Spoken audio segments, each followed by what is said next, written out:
Hey, my name's Tyler Weiland, and I'm the owner-operator of Pit Fitness. At Pit Fitness, we offer one-on-one personal training as well as semi-private training and some small group classes as well. The goal is to empower you to change your story.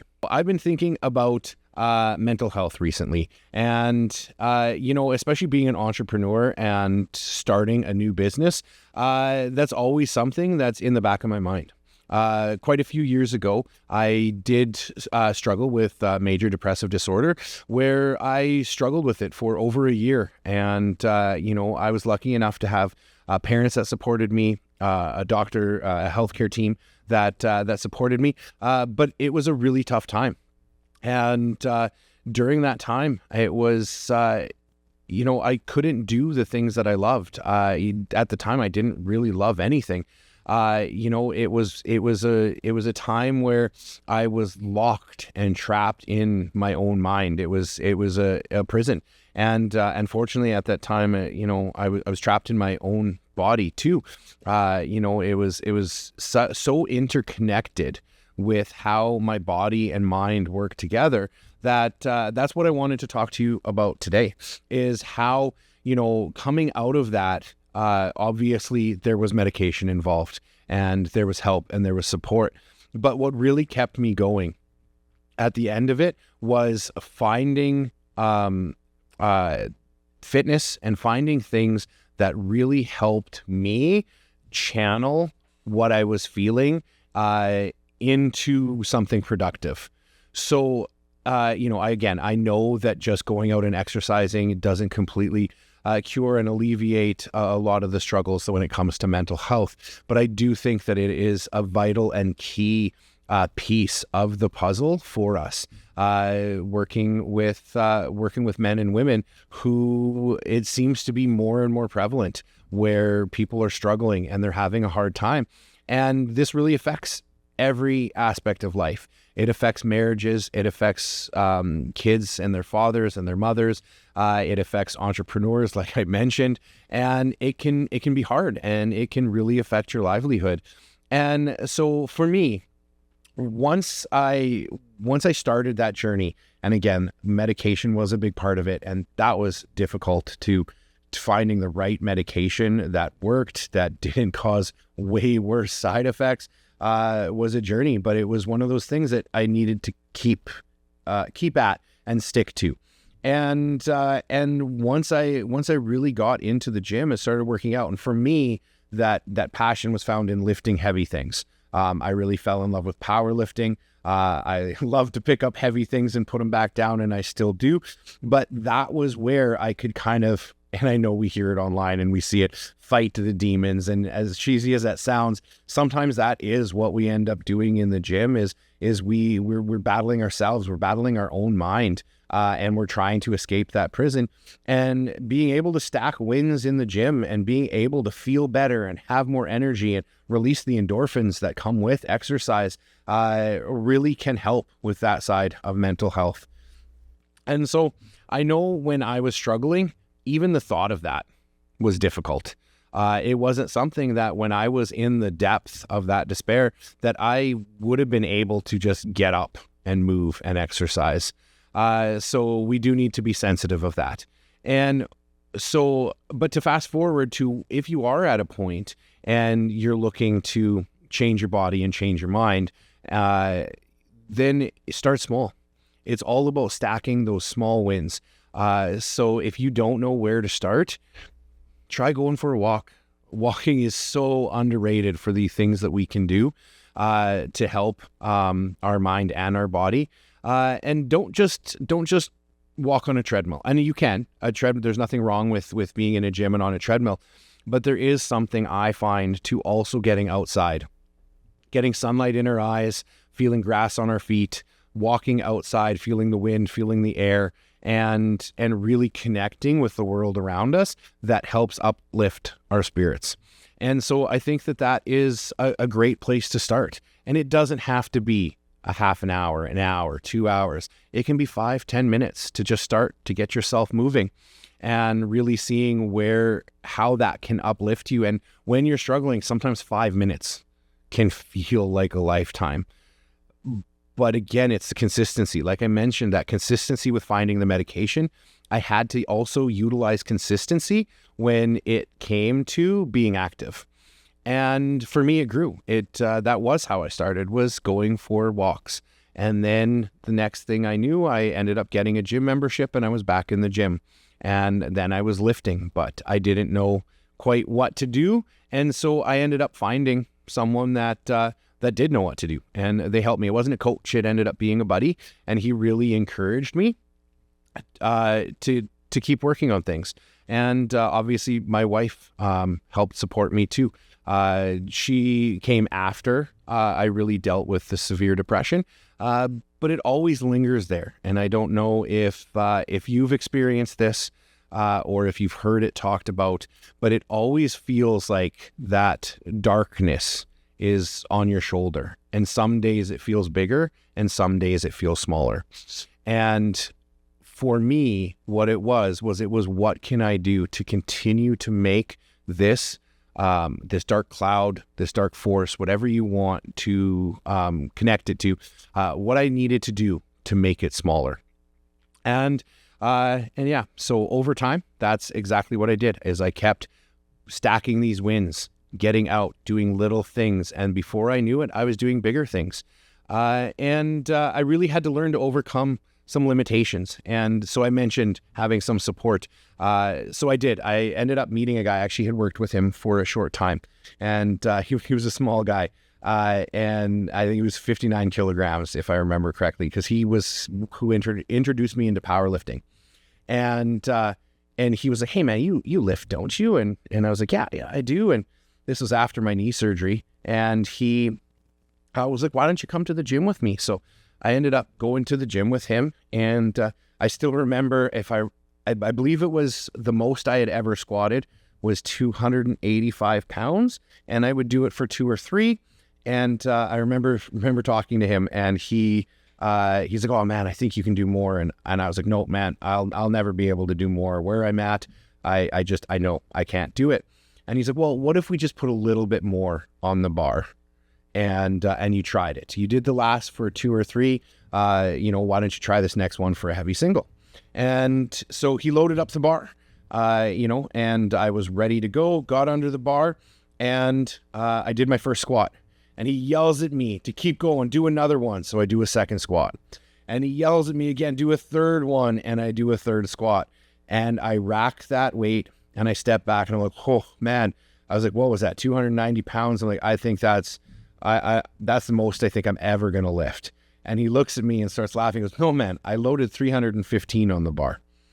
To which, after having that first reaction of being pissed off, to then being like, wow, I just lifted that, really helped me break through some of those mental plateaus. And I tell you about this today because that really stuck with me and helped me carry through with my mental health. It made me realize that because I had this reality in my brain and limitations that I had set up, that I was limiting myself and I was self-sabotaging. When I let go of those limitations, I was able to do so much more. And so, in competition, I think the most I had ever lifted in powerlifting was just over 500 pounds. In the gym was 585. And that was leaps and bounds compared to the 285 pounds that I thought was going to be my max. And it's really opening up that mind, and that's where I think community is important. And I know I talk about community quite a bit, but if it wasn't for him, I would probably still be stuck in the same place, and I wouldn't have pushed past, and I wouldn't have pushed through. And I'm very thankful to him for that, and all the other people in my life that have helped lead, guide, support, especially when I was down and out.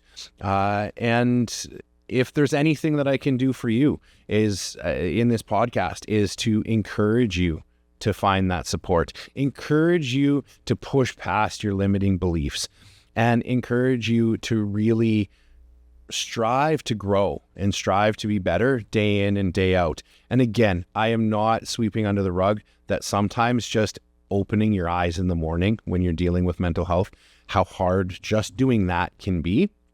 And so that's where it's having that support can really help, and game planning for it can really help as well, so that you know what steps you need to take. And so that's transferred into my life now. So I know that that cloud or that darkness or that demon or whatever you want to call it still hangs over me sometimes. And I need to have a routine. I need to make sure that I'm meal prepping. I need to make sure that I have a morning routine. I make sure I get out and I walk every day. It doesn't matter how hot, cold, windy, rainy it is, I get outside. Not just because I think that that's a magic cure-all, but it helps keep me with consistency. It helps keep me on track. And I hope it might help you. And you need to find yours. Just because something works for me doesn't mean it's going to work for you. And I'm speaking from a place of having been there. I'm not a psychology expert and know all the ins and outs. I'm just talking to you here, you know, as two men or two people, men and women, and really just being like, how can I share my story to help you and empower you wherever you are on your journey?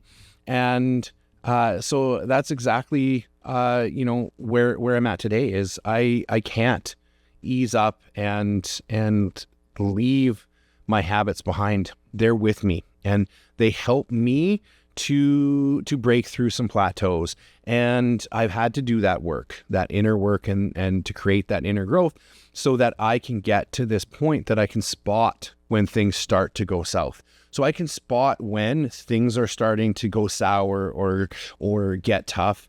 And then I also have other strategies that can help me to bring myself back. So again, music is always something that's been really important to me to help me bring it back. And, you know, it's not necessarily that it's a specific genre or a specific type. I have very eclectic music taste. So sometimes it's Powerwolf. Other times it might be Eminem. Other times it might be Jack Johnson, right? So what I find is I go through and I look for whatever music kind of resonates with me and pulls me back to a place. With that said, I also have to be careful with music, because there is music that can bring me back to a place of despair, especially if it was music that I listened to at the time that I was quite depressed. If ever I want to bring those feelings back, I'm not going to list those songs here now, but they pop into my mind of ones that could bring me right back to that place really quickly. So be careful. I know I just talked about finding those tools and finding things that help you, but also realize things that might be triggers. I know the word triggers is thrown around a lot, but really identify what it is that might actually derail you or set you off. And that goes into the side of exercise and nutrition too. If you know that missing your workouts is going to affect your mental health, then you need to prioritize that and put it in your day. And I know for me, one of my rules is I don't go 2 days without working out. If I get onto that third day, it's a non-negotiable. I have to do something beyond my regular walks. I have to do something to break a sweat. Now, it doesn't have to be an hour-long, 2-hour-long workout. It doesn't have to be the heaviest lifts I've done. It just needs to be something that gets my heart going, makes me sweat a little bit, and then it really helps bring me out of a funk. And so again, I hope some of this helps you and maybe resonates with you, and maybe you've tried it, maybe you haven't. But either way, I just want to share my story with you so that hopefully you can continue on your journey and really find yourself and find the results that you're looking for out there. So I also know with this that when it comes to mental health, I know how tough it can be. And I know that sometimes you might be in a different spot on your journey, and it might be you might be further along, and you're like, man, I'm past it. I always want to make sure that we always have our support systems in place, that we have structures that help us, because I remember feeling like that. I remember feeling like I don't need these structures anymore. I don't need to do these things. I'm feeling great. But I soon realized that I needed to have them, and I needed to keep them in place, and I needed that consistency so that I could thrive and I could be successful. So, don't forget about that. It can be really easy once you get past, and I remember feeling this way, once you get past those feelings of despair, to start to flip back to the seeing other people and be like, well, why don't they just do this? Well, why don't they just?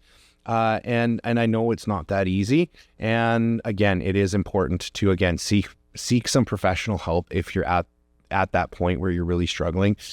Follow the medications. I'm talking about if you're further down that line, that you can start to look at some other supports to keep you going and to grow from there.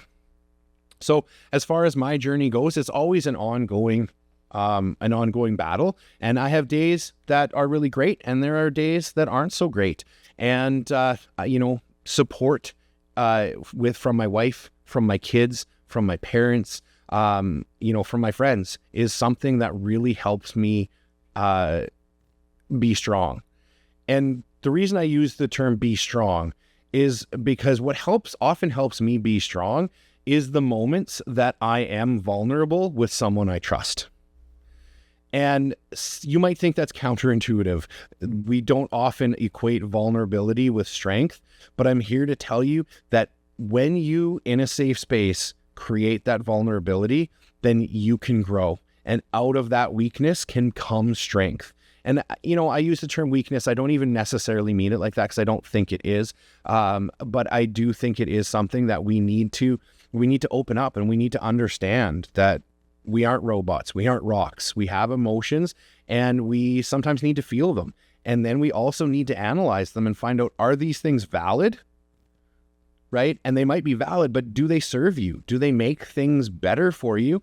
And really figuring out which path is the best way to go and to move forward. And again, like I said many times before, I know it's easier said than done, and it's easy to sit here and talk about it. When you're in the midst of it, it can feel like you're drowning, and it can feel like you're stuck in quicksand, and every move you do is difficult. So I'm not glossing over that in any way. But again, if there's anything you can do, if you can do it for yourself, or if you can reach out, then by all means find some help that you can talk to, find someone you can bounce ideas off of, or just express what's causing those feelings, because sometimes we end up beating ourselves up even more because of the fact that we're like, oh, well, I shouldn't feel like this, or, oh, I shouldn't think this, or, oh, this makes me a bad person. Just because we have some intrusive thoughts that pop in, that doesn't make us a bad person, that doesn't make it who we are.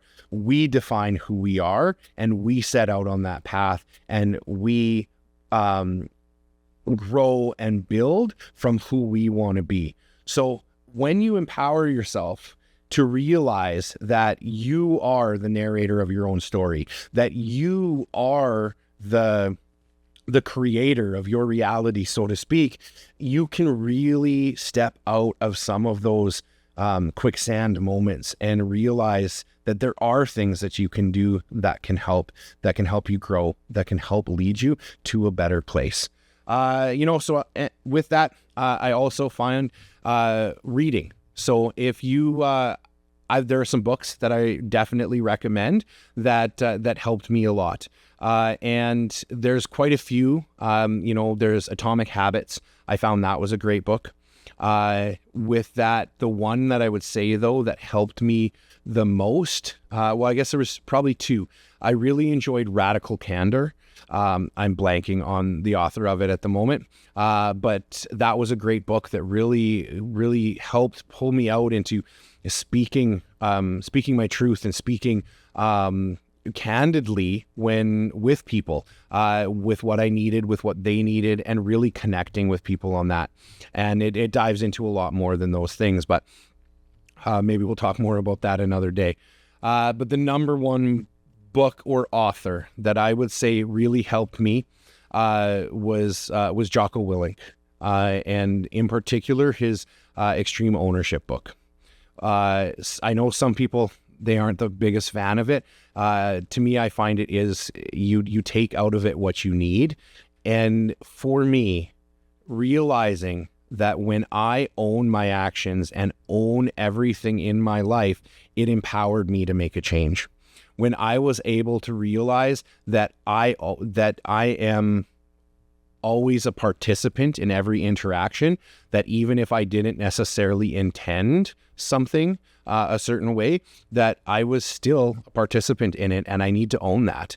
And when I realized that I own these things and I can change these things, it really helped me step out away from feeling like a victim, away from feeling like these were all things that happened to me and I had no control, to realizing, yes, these are things that happened to me, but I am in control of how I react and how I respond. And that really started to change things for me. That really set me up on a path of analyzing what happened in my life so that I could step forward and be the father I want to be, the husband I want to be, the personal trainer I want to be, the business owner I want to be, and just overall the man that I want to be.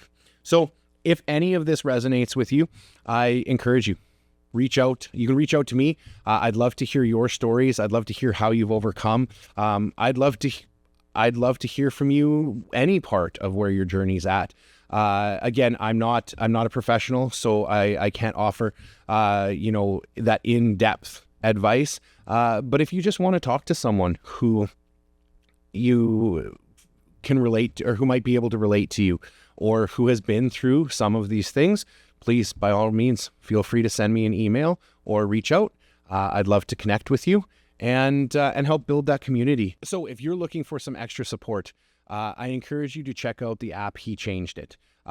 This one in particular is for men, and it is a community where you can connect with other men like-minded and find supports, articles, suggestions that might help you with some health or mental health as well.